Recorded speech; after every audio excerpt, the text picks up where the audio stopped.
Public international law, अंतर्राष्ट्रीय कानून का उद्भव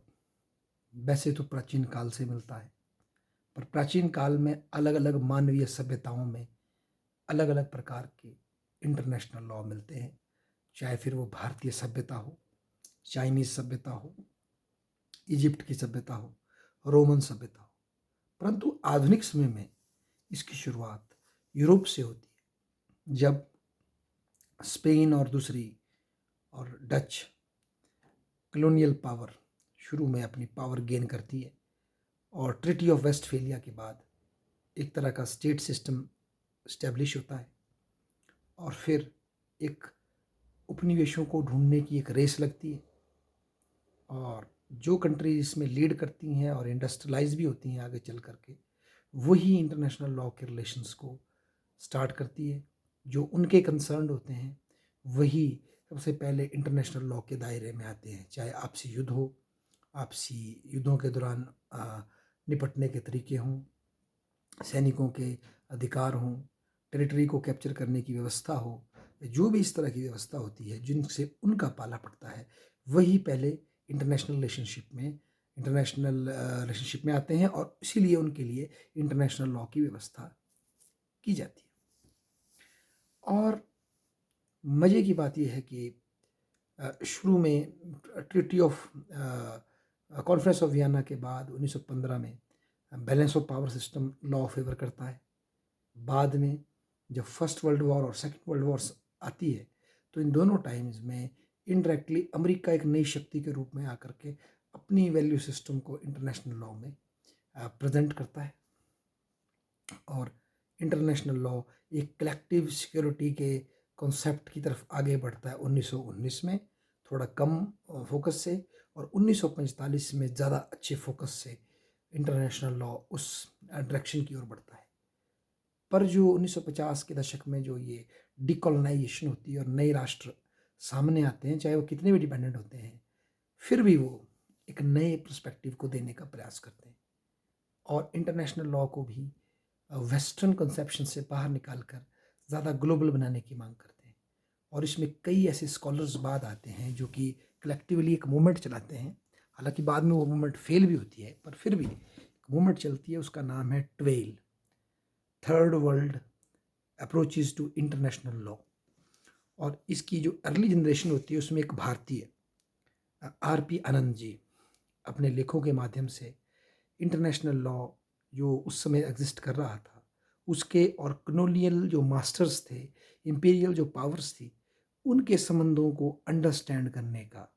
प्रयास करते हैं और बतलाते हैं किस तरह से कॉलोनियल पावर्स ने मॉडर्न इंटरनेशनल लॉ को तैयार करके रखा। और सब्सिक्वेंटली सेकंड जनरेशन में और स्कॉलर आते हैं, भारत के ही B.S. चिमनी जी, सिंगापुर के एंथोनी एंघेरी और इस तरह के बहुत से स्कॉलर्स आते हैं जो कि अपने वर्क्स में सब्सिक्वेंटली पॉइंट आउट करते हैं कि भाई ये जो इंटरनेशनल लॉ आज हमें न्यूट्रल के रूप में 1950 में मिल रहा है, बेसिकली ये एक ऐसे सब्जेक्टिव डोमेन में बना है जब कॉलोनियल पावर आपस में डील कर रही थी। और ये जो इंटरनेशनल लॉ और इसकी जो कोडिफिकेशन हमें मिलती है, ये बड़ी लेट जाके हुई, हमारी आज़ादी से पहले, पर 20th सेंचुरी में इन्होंने इसको किया। पर इसमें कहीं ना कहीं इनकी बायसनेस दिखती है। तो देयरफॉर वो चाहते हैं कि अगर सही मायनों में इंटरनेशनल लॉ को एक जस्ट लॉ बनना है जिसकी पालना सब करें, तो उसको थर्ड वर्ल्ड के कंसर्न देखने पड़ेंगे, उनके पॉवर्टी इश्यूज़, उनके सेल्फ डिटर्मिनेशन के इश्यूज़, उनकी नॉन इंटरफेरेंस के अधिकार, उन इश्यूज़ को भी उसको डील करना पड़ेगा। अब उनके ऊपर आज़ादी के बाद भी वेस्टर्न नॉर्म्स और उसकी वैल्यूज़ को, चाहे वो ह्यूमन राइट्स हो या कोई और कंसेप्शन हो, उसको सीधे इम्पोज नहीं कर सकते आप,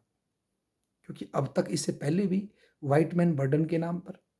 अगेरी कहते हैं अपने एंथनी अगेरी, इससे पहले भी जब गुलाम थे तो उन्होंने बोला we are the white people and you are uncivilised people, so therefore we came to civilise you, so you have to follow us by giving up your identity. And then when countries became free, they have given the model of political development, that those countries who want to modernize, they must follow the model of political development and political modernization and also economic development. Which has been followed by the western countries, उनको वो follow करना पड़ेगा, ये बात वो करते हैं। और अब लॉ को भी देखें आज़ादी के बाद तो बेसिकली ये भी वही वैल्यू इम्पोज कर रहा है, चाहे वो ह्यूमन राइट की बात हो या कोई और वैल्यूज़ हो, जो कि वेस्टर्न कंट्रीज उस एजेंडे को सेट कर रही है, और फिर वो एशिया, अफ्रीका और लैटिन अमेरिका के देशों के गले में ठोका जा रहा है लॉ के नाम पे। तो इस बायसनेस को इन 12 के जो ये बंदे थे, नए फर्स्ट जनरेशन, सेकंड जनरेशन, उन्होंने को रिकॉग्नाइज़ किया अफ्रो एशियन लोगों ने, और उसको फॉरवर्ड किया। और इसके लिए उनका जो पहला सम्मेलन बांडोंग में जो हुआ था, वहाँ से उनको एक इग्निशन मिली, और उसके बाद ही कॉन्शियसनेस और बढ़ी। और हम देखते हैं सब्सिक्वेंटली इंटरनेशनल लॉ में कई सुधार भी आए हैं, ऐसी बात नहीं है, चाहे वो फिर यूएनओ के माध्यम से गरीबी के उन्मूलन के लिए व्यवस्था हो, या थर्ड वर्ल्ड कंट्रीज़ के कई और अधिकारों की बात हो, अंकटैट की फॉर्मेशन हो, ये इश्यूज तो उठे हैं। इवन इन्वायरमेंट लॉ जब शुरू में फॉर्मुलेट हुआ था, तो उसमें भी कॉमन बट डिफ्रेंशिएटेड रिस्पॉन्सिबिलिटी की बात यूएनएफसीसी के तहत हुई थी। तो वो इंटरनेशनल लॉ के उस सब्सटेंटिव पक्ष को, जिसमें कि जस्टिस की भी प्रयास है, उसको दिखाता है। पर और चाहे जो रेशियल डिस्क्रिमिनेशन के ऊपर जो इंटरनेशनल कन्वेंशंस हुई हैं, उसको देखें हम, तो फ़र्क तो आया है बेसिकली इंटरनेशनल लॉ में। देखा जाए आज़ादी के बाद 50 के बाद से रेशियल डिस्क्रिमिनेशन को लीगली बैन किया गया इंटरनेशनल लॉ के तहत। जबकि इनिशियल फेज में जब इंटरनेशनल लॉ था, तो दुनिया भर के ब्लैक लोगों को उठा उठा कर शिप्स में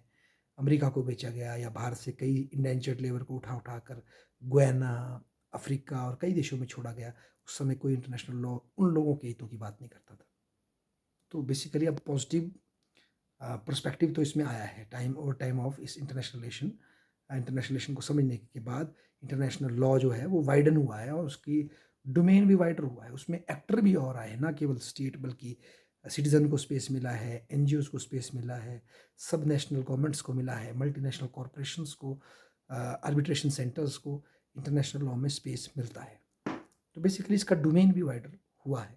ग्लोबलाइजेशन ने भी इसमें बहुत ज़्यादा सहयोग किया है, और आज जब हम